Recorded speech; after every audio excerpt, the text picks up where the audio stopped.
मी नाही बोलत, बाकीचे सगळे चांगले बोलतात, पण तो डीजेही चांगला पाहिजे ना, तरच प्रेक्षकांपर्यंत आवाज पोहोचेल.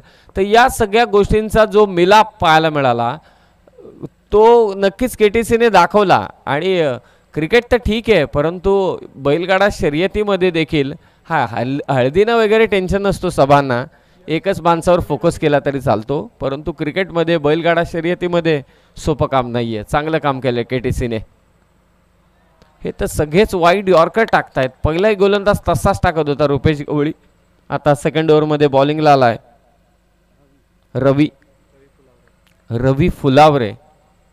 सेकंड राऊंडची मॅच, क्वालिफायर मॅचमध्ये जाऊन पोहोचलाय तो मार्केवाडी या संघ.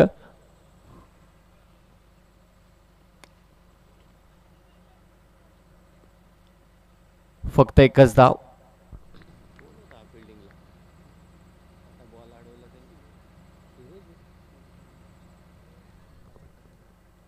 Single run. थोडं शांत आणि चांगला गारवा आहे उल्हास नदीच्या अगदी बाजूला. एवढी गरमी आहे प्रचंड दिवसभरामध्ये, खूप छान वाटतं, आल्हाददायक वातावरण आहे.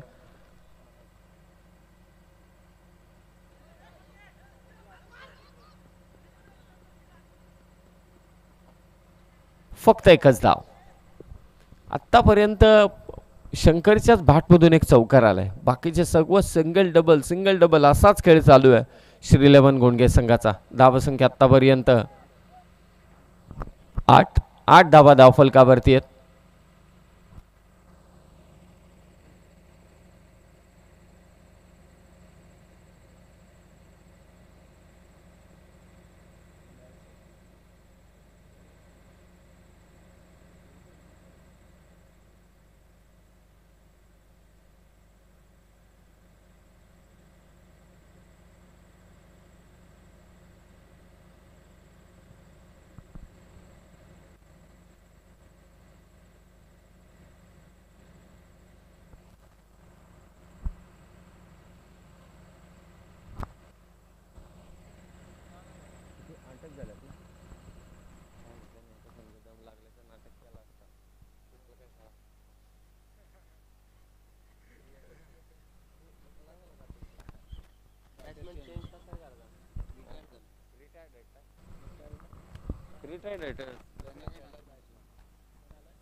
तनय शेलार मैदानात दाखल झालाय. 8 धावा आहेत फक्त. सेकंड ओव्हर चालू आहे. रवी मात्र गोलंदाजी करतोय. समोर शंकर. लॉंग ऑफ ला फिल्डर आणि हा अझेल फलंदाज बाद गुणगे संघाचा.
बाबू धुरी मैदानात दाखल झालाय. धाबांची गरज आहे. पहा, जे क्रिकेट प्रेमी आहेत गावचे पाठीराखे तर असणार आहेत जेव्हा गावचा संघ खेळतोय तेव्हा, आणि आता जे क्रिकेट प्रेमी आहेत तेही सध्या मैदानात आहेत, आनंद घेत आहेत क्रीडा स्पर्धेचा. खरोखरच तो जो स्टँड भरलाय ना, त्या स्टँडकडे ओव्हर समाप्त झाल्यानंतर जरा फोकस करा. पूर्ण बीड आहे का? Yes, okay. बीडचे पाठीराखे आहेत. तिकडे मार्केवाडीने कब्जा केला स्टँडवरती. इकडे गुणगेचे काही पाठीराखे आहेत. ड्राईव्ह केला आकाशने, परंतु एकही धाव नाहीये. चांगली गोलंदाजी रवीकडून. 2 ओव्हरचा खेळ समाप्त झालाय आणि धावसंख्या श्री 11 गुणगे संघाची 8 धावा धावफलकावर 2 ओव्हरच्या समाप्तीनंतर.